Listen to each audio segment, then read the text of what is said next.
home. Very nice.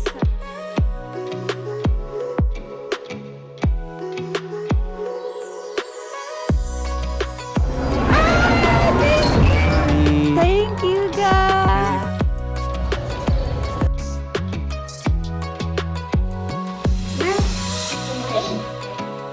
Dari ujung sebelah sana. Nah,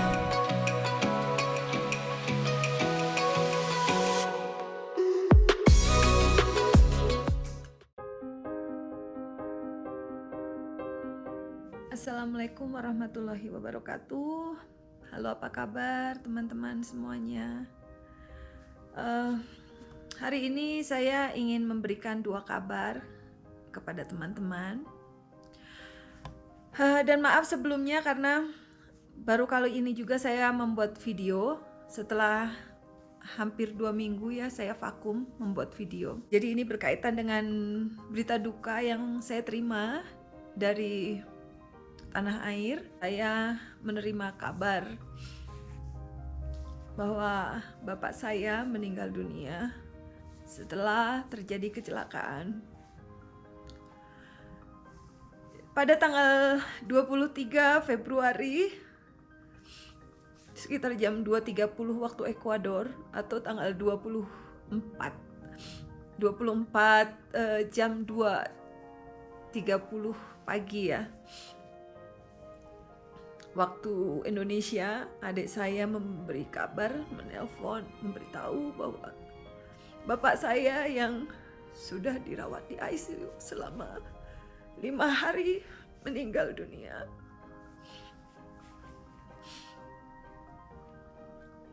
Tentunya ini sangat membuat saya terpukul karena semenjak bapak masuk di ruang ICU setelah melakukan operasi patah tulangnya, kami masih belum sempat berkomunikasi dengan beliau. Jadi bapak mengalami kecelakaan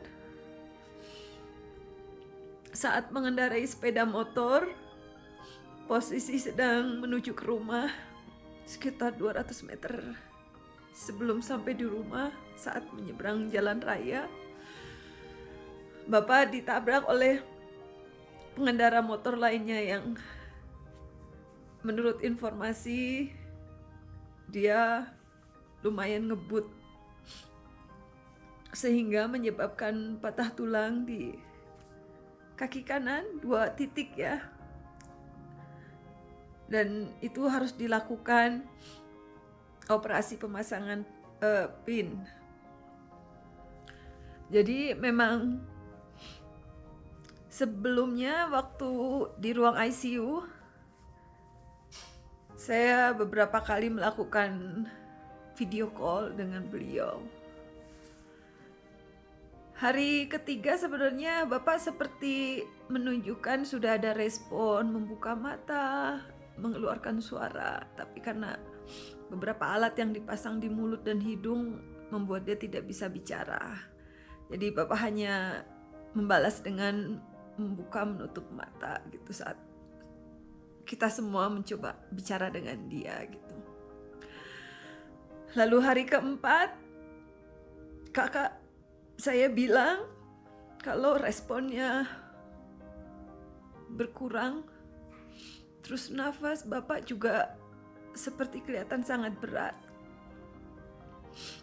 Saya tidak tahu bahwa ternyata itu adalah terakhir kali saya melihat bapak masih hidup. Yang saya sesalkan adalah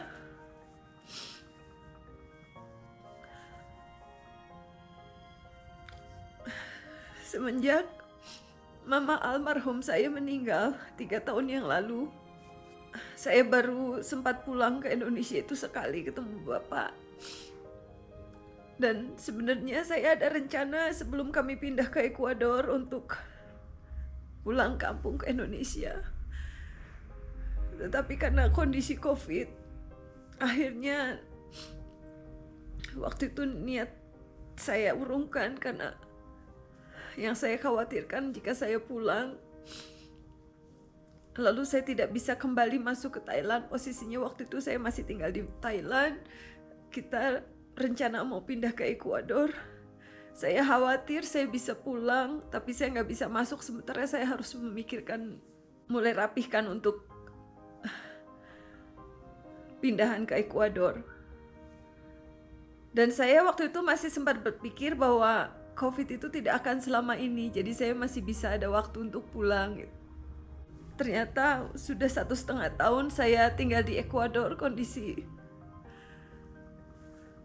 masih belum membaik. Tapi kemarin itu sebenarnya kan sempat bilang sama saya, kalau Desember tahun ini kondisi sudah membaik, mungkin kamu pulang ke Indonesia. Soalnya kan Bapak juga udah sering sakit semenjak saya pindah ke sini, udah sempat masuk rumah sakit 2 kali ya.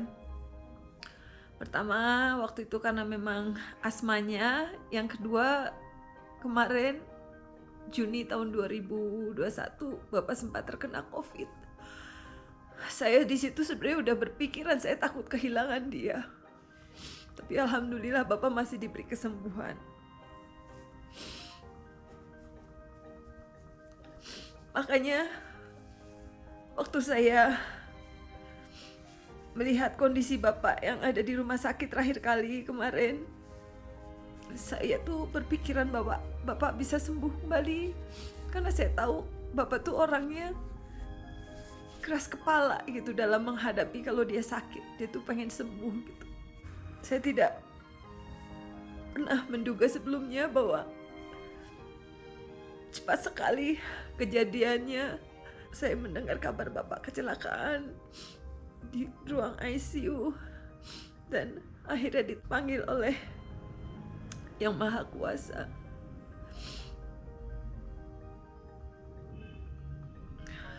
Jujur saya mengalami perasaan sedih ini dalam keadaan duka.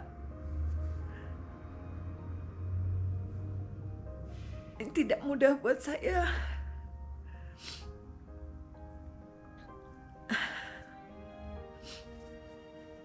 Karena setelah kehilangan almarhum mama saya, orang tua satu-satunya Bapak, saya berharap dia bisa panjang umur.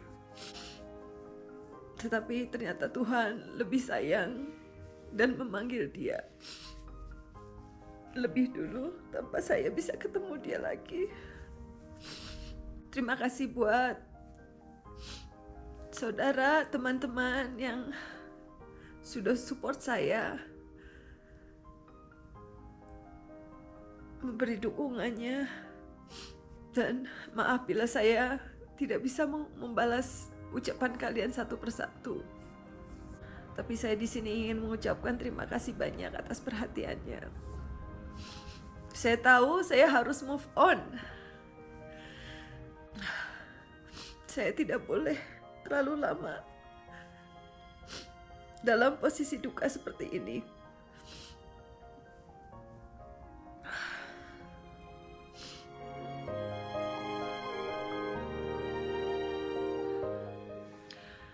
Lalu untuk kabar gembiranya, saya ingin juga berbagi kepada kalian bahwa PIN AdSense yang telah saya tunggu akhirnya sudah saya terima. PIN AdSense ini sebenarnya tidak saya terima langsung, tapi anak saya yang terima karena memang alamat pengiriman saya gunakan alamat anak saya yang berada di Amerika. Ini juga sebenarnya saya penuh perjuangan ya, karena waktu pertama PIN AdSense saya dikirim, itu saya kirim ke alamat yang berada di Ekuador. Setelah sekitar kurang lebih 3 minggu, kami coba mencari informasi kemana saya bisa mengambil PIN saya, karena saya tidak kunjung menerima, walaupun saya sudah mendapat pemberitahuan melalui email bahwa PIN sudah dikirim, tetapi kami masih belum terima fisiknya. Akhirnya saya coba mencari informasi, ternyata di Ekuador itu kantor pos itu sudah tidak beroperasi. Jadi memang Posisi kantor pos di sini sudah lama tidak aktif dan semenjak adanya COVID, kantor pos tutup. Jadi saya seperti kehilangan harapan akan mendapatkan PIN. Waktu itu sebenarnya saya bisa mengajukan secara manual, tapi saya harus melakukan proses request PIN 3 kali lagi, dan saya khawatirkan saya jika menunggu terlalu lama sementara uang yang saya hasilkan sudah mulai masuk ya sudah terlalu banyak, sementara proses pengajuan secara manual takutnya tidak berhasil. Akhirnya dengan masukan dari suami, saya memutuskan untuk membuka AdSense yang baru dengan alamat pengiriman di Amerika.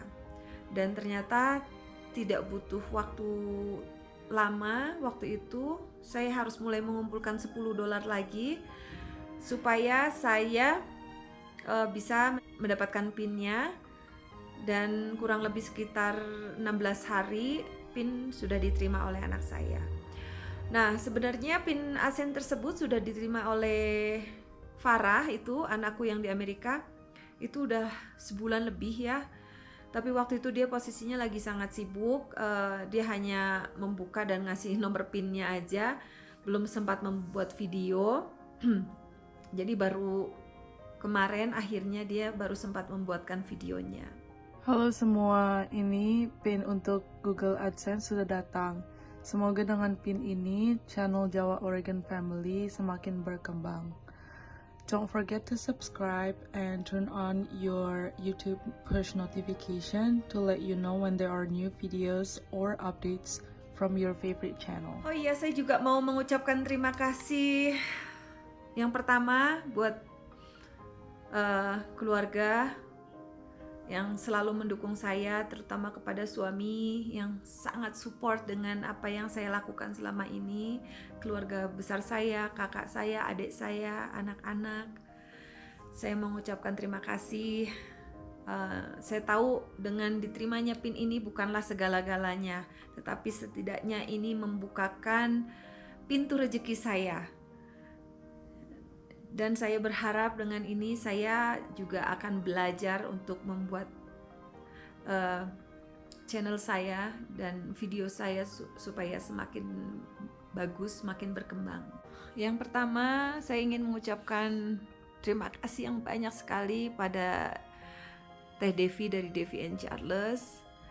Ini adalah salah satu dari grup kami, grup Sikandi, grup yang kami buat untuk saling berbagi informasi, bertukar informasi tentang YouTube.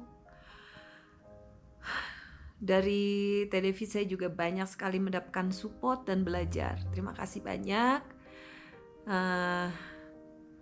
Buat teman-teman mungkin yang belum berkenalan dengan dia, bisa didatengin, nama channelnya Devi and Charles. Lalu berikutnya kepada Texas Tina Manulang, yaitu teman kami juga yang berada di Texas.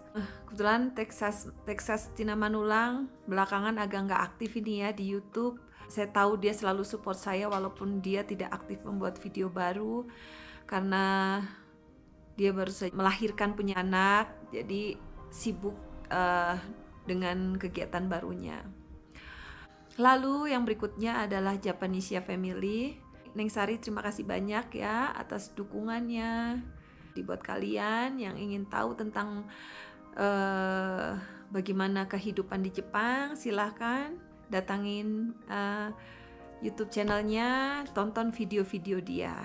Berikutnya ada Nung dari channel Cooking with Brilliant. Seperti namanya ya, Cooking with Brilliant. Channel ini tentang masak-memasak.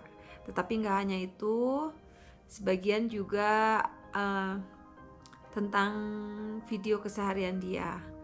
Lalu ada Anton Setiadi. Anton Setiadi ini teman kami yang berada di Australia. Channel dia ini tentang musik-musik nostalgia. Buat kalian penggemar musik nostalgia, silakan didatengin channelnya. Lalu ada Star Child. Star Child ini tentang vlog kehidupan di Bandung dan banyak juga video-video dia saat dia mengisi lagu, manggung di berbagai acara. Lalu yang berikutnya saya mau mengucapkan banyak terima kasih kepada Man Robuka. Nah, dari dia ini saya sangat banyak belajar tentang YouTube. Apa yang selama ini saya tahu ternyata itu hoax atau informasinya nggak benar, dan saya banyak belajar dari dia juga. Channel dari Man Robuka ini banyak menampilkan tentang tayangan video-video binatang unik dan alam sekitar. Jadi buat kalian yang belum berteman dengan Man Robuka, silahkan di subscribe, kunjungi channelnya. Saya mau mengucapkan terima kasih kepada Alfian N yang sudah banyak membantu saya sehingga saya bisa mencapai posisi seperti sekarang.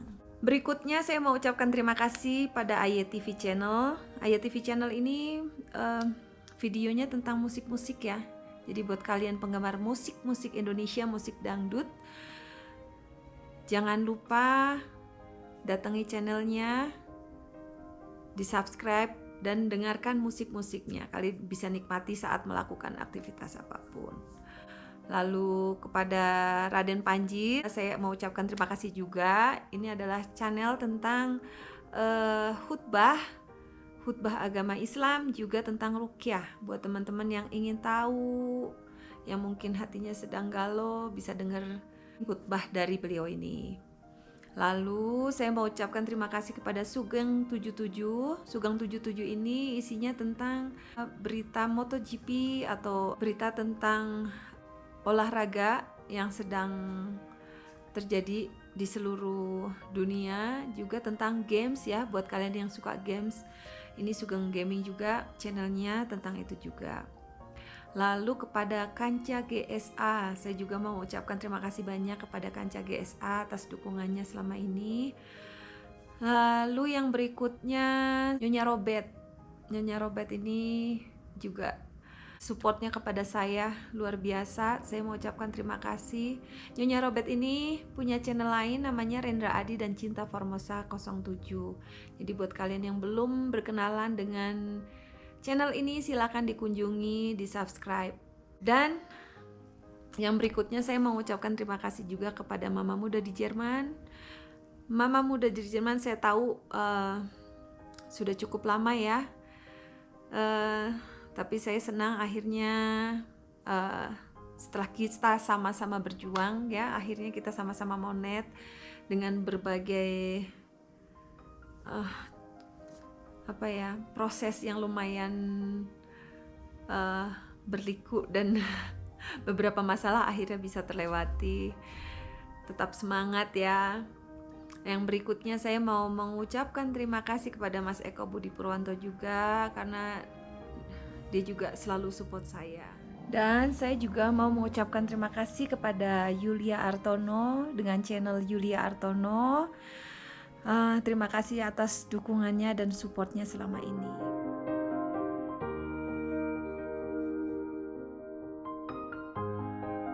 Oke, buat teman-teman yang sekarang ini masih berjuang dalam menuju 1K subscriber atau 4K jam tayang, jangan pernah menyerah, tetap semangat, terus berusaha, karena dengan kalian terus berusaha, tentunya apa yang kalian inginkan bisa tercapai. Oke, saya rasa video dari saya cukup sekian. Terima kasih banyak buat teman-teman yang sudah mengikuti. Semoga teman-teman selalu diberikan kesehatan untuk kalian, untuk keluarga kalian. Semoga kalian juga bisa selalu berkumpul bersama keluarga tercinta. Oke, terima kasih banyak. Wassalamualaikum warahmatullahi wabarakatuh. And thank you to stay with us. Ciao. Bye. Sampai ketemu di vlog selanjutnya. Bye.